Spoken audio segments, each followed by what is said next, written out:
Halo guys, balik lagi di channel saya ya.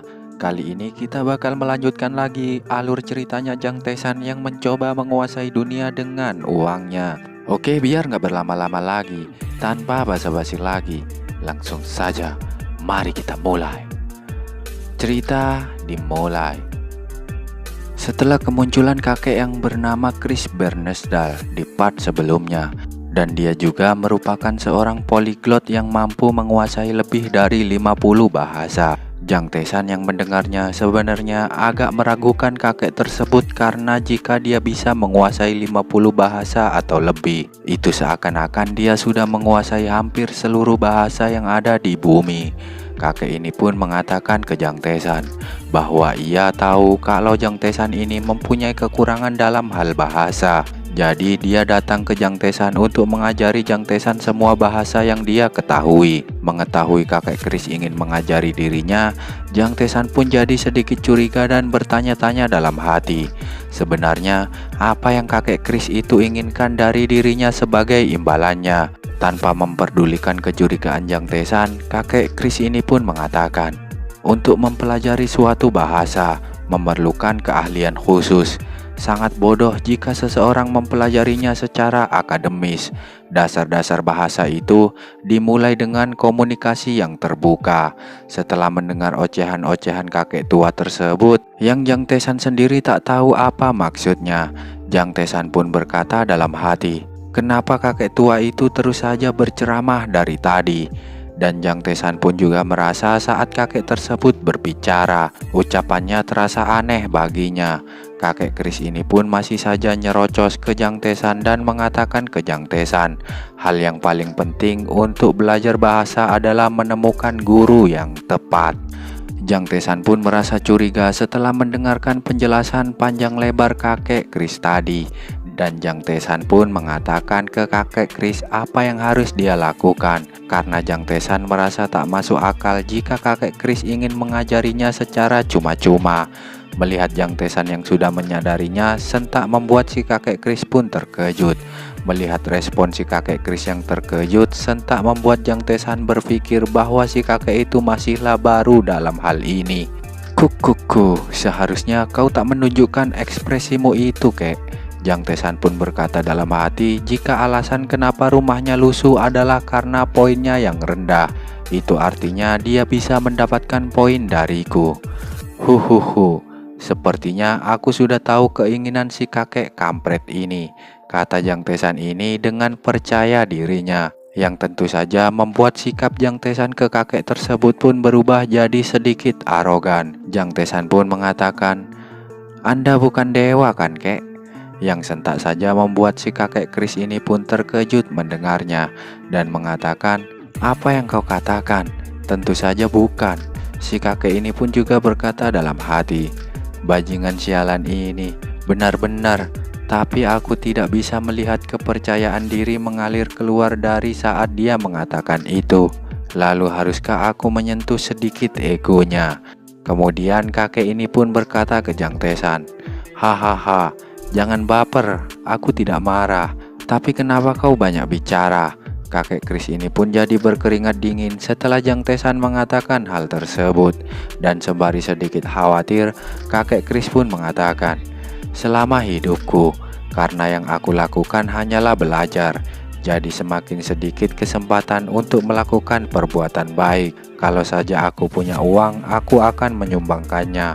Tapi sebelum kakek Chris sempat menyelesaikan omongannya, tiba-tiba Jang Taesan pun menyelanya dan mengatakan, lalu apa yang terjadi dengan Anda? Pak Chris pun mengatakan, waktu dia menjadi seorang manusia, dia belajar bahasa begitu keras sehingga dia bisa menjadi seorang dewa ketika dia mati. Dan yang sedang dipelajari sangat keras itu adalah bahasa untuk sesuatu yang khusus. Mendengar sesuatu yang khusus membuat Jang Taesan pun bertanya lagi dan mengatakan, bahasa khusus? Kakek Chris pun berkata, ah ya, tapi pertama-tama aku perlu menyumbang untuk mendapatkan poin. Kalau aku menemukan sesuatu, aku akan mendapatkan bonus khusus. Lalu Jang Tae-san pun terus saja mencerca kakek Chris ini dengan berbagai pertanyaan, seperti apakah ini les privat pertamamu, dan apa itu poin, lalu apakah aku memiliki poin juga. Ucap Jang Tae-san ini yang bertanya ke kakek Chris dengan berbagai pertanyaan, seperti seseorang yang sedang diinterogasi. Melihat Jang Tae-san yang dari tadi terus saja bertanya tanpa henti, membuat Pak Chris pun sedikit jengkel dan mengatakan, "Kenapa kau terus saja bertanya kepadaku? Seolah-olah aku ini seperti seorang penipu." Jang Tae-san pun sama sekali tak menggubris perkataan kakek Chris tersebut, dan malah masih saja mengajukan pertanyaannya lagi. Jang Tae-san pun bertanya, "Apa Anda yakin Anda terdaftar untuk ini? Anda tidak memanggilku secara ilegal untuk mendapatkan poin kan? Anda tahu tidak mudah untuk mendapatkan poin kan?" Mendengar berbagai pertanyaan yang Jang Tae-san lontarkan tadi, membuat kakek Chris ini pun merasa Jang Tae-san ini sepertinya sudah mengetahui tentang itu. Ya, itu yang dimaksud kakek Chris ini pun Mimin juga tak mengerti, karena nggak ada kejelasannya lagi. Dan Jang Tae-san pun menatap tajam ke arah Pak Chris sembari menunggu jawaban dari Pak Chris tersebut. Kemudian Pak Chris pun mengatakan bahwa Jang Tae-san benar, kalau poin karma yang diperoleh dari melakukan pekerjaan yang baik sangatlah berharga di tempat ini. Mendengarnya, membuat Jang Tae-san pun jadi terkejut dan berkata dalam hati, "Poin karma? Jika itu adalah poin yang diperoleh dari melakukan perbuatan baik, pantas saja kakek itu banyak memujiku karena aku menyelamatkan anak itu saat aku melompat di depan mobil." Maksud Jang Tae-san di sini adalah kakek yang pertama kali ditemui Jang Tae-san sebelum dia regresi. Dan di sini Jang Tae-san pun berkata dalam hati bahwa dia baru-baru ini juga melakukan yang menurut Jang Tae-san itu adalah hal baik, seperti menyingkirkan gangster dan membawa kedamaian di sekolahnya serta kota Jeongju. Dan juga menurut Jang Tae-san, kontribusi dari kematiannya menyelamatkan anak kecil itu juga tidaklah sedikit. Setelah merasa dia memiliki banyak poin, Jang Tae-san pun bertanya lagi ke kakek Chris, "Tapi kenapa Anda dari tadi banyak bicara?" Kakek Chris pun hanya terdiam karena tak mengerti maksud dari perkataan Jang Tae-san tersebut. Lalu Jang Tae-san pun bilang, "Apa karena Anda tidak bisa makan enak setiap hari?" Dengan sedikit gugup, kakek Chris pun menjawab, "Ah tidak, aku tidak pernah berpikir seperti itu." Lantas Jang Tae-san pun menanyakan apa maksud dari tindakan-tindakan kakek Chris sebelumnya. Dan Jang Tae-san pun juga ingin mengetahui berapa banyak poin yang akan diambil kakek Chris dari dirinya. Pak Chris pun dengan ragu-ragu mengatakan bahwa dia akan mengambil poin Jang Tae-san sebanyak 50%. Jang Tae-san pun dengan percaya diri mengatakan bahwa itu ilegal, mengambil poin tanpa seizin dari dirinya. Kakek Chris pun membenarkannya dan dia pun juga mengatakan kalau itulah alasannya kakek Chris ini mengundang Jang Tae-san ke tempatnya. Mendengar hal tersebut, Jang Tae-san pun mengatakan kalau dia tidak tahu 50% itu berapa banyak. Jadi Jang Tae-san pun akan setuju bekerja sama dengan kakek Chris asalkan dia mau mengambil poinnya cuma 20%. Ya, di sini Jang Tae-san pun sedang menawar yang tadinya akan diambil poinnya 50% menjadi 20%. Kakek Chris yang mendengarnya sedikit tidak setuju dan mengatakan ke Jang Tae-san bahwa itu terlalu sedikit. Kalau aku membangun gedung utama dan memakai lantai marmer itu saja masih belum cukup. Kau terlalu jahat. Melihat kakek Chris itu tidak puas dengan penawaran Jang Tae-san, Jang Tae-san pun mengatakan, "Kalau begitu, apa aku memanggil orang lain saja?" Kakek Chris pun sedikit terkejut dan berkata, "Apa? Memangnya apa kau tahu cara melakukannya?" Jang Tae-san pun menjawab, "Are, apakah kau meragukanku, kek? Jangan seperti itu, kek. Anda sudah tahu kan siapa aku ini? Aku keturunan orang itu." Kata Jang Tae-san ini yang sedikit menggertak, padahal dia sebenarnya tak tahu cara melakukan pemanggilan tersebut. Tapi melihat ekspresi kakek Chris yang terkejut, Jang Tae-san pun jadi merasa bahwa kakek yang mereinkarnasinya itu adalah orang yang sangat hebat. Sampai-sampai bisa membuat kakek Chris ini pun ketakutan dari hanya menyebut orang itu. Tapi karena hanya diberi 20% poin, kakek Chris pun mau. tapi dia akan mengajarinya cuma 21 bahasa. Namun Jang Tae-san pun tak menginginkan sampai di situ saja, dia ingin lebih. Jadi dia pun mengatakan ke kakek Chris, "Aku ingin lebih, jadi akan kunaikkan 25%. Bagaimana?"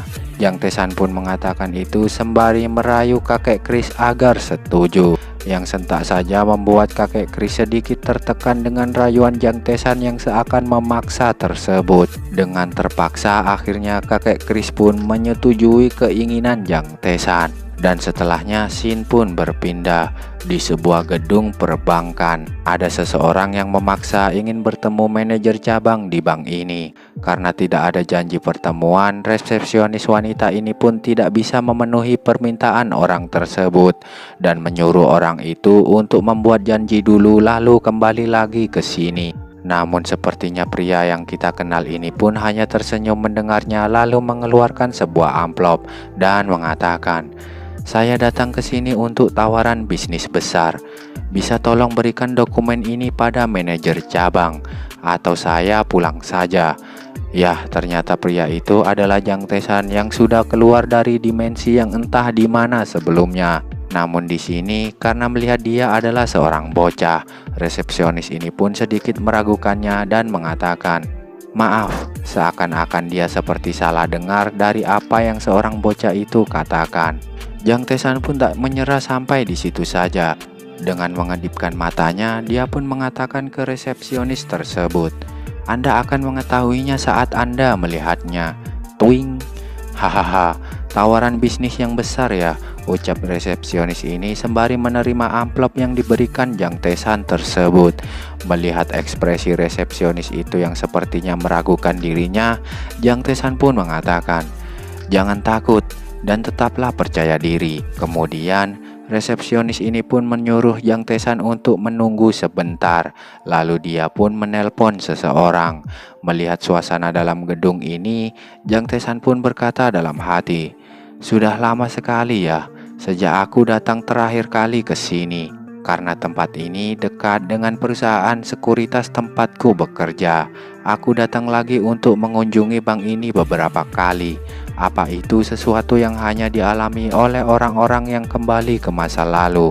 Ini terasa cukup aneh bagiku." Namun tak selang lama resepsionis tadi pun menghampiri Jang Tae-san dan memberitahukan bahwa manajer cabang Bapak Benson menyetujui pertemuan dengannya. "Lewat sini, Pak." Sembari berjalan mengikuti resepsionis tersebut, Jang Tae-san pun berkata dalam hati, "Setiap kali hal seperti ini terjadi, aku menyadari bahwa aku benar-benar kembali ke masa lalu. Aku tidak menyangka bahwa aku akan melangkah sejauh ini. Aku sekarang dalam perjalanan untuk bertemu dengan manajer cabang bank komersial Hong Kong, di mana hanya para eksekutif dari perusahaan besar yang bisa menemuinya. Jangan takut Jang Tae-san, ini barulah permulaan." Dan begitulah ucapan dalam hati Jang Tae-san ini yang akan menemui manajer cabang komersial yang berada di Hong Kong. Ya, ternyata Jang Tae-san ini sudah berada di luar negeri, lebih tepatnya di Hong Kong. Dan setelahnya cerita pun bersambung.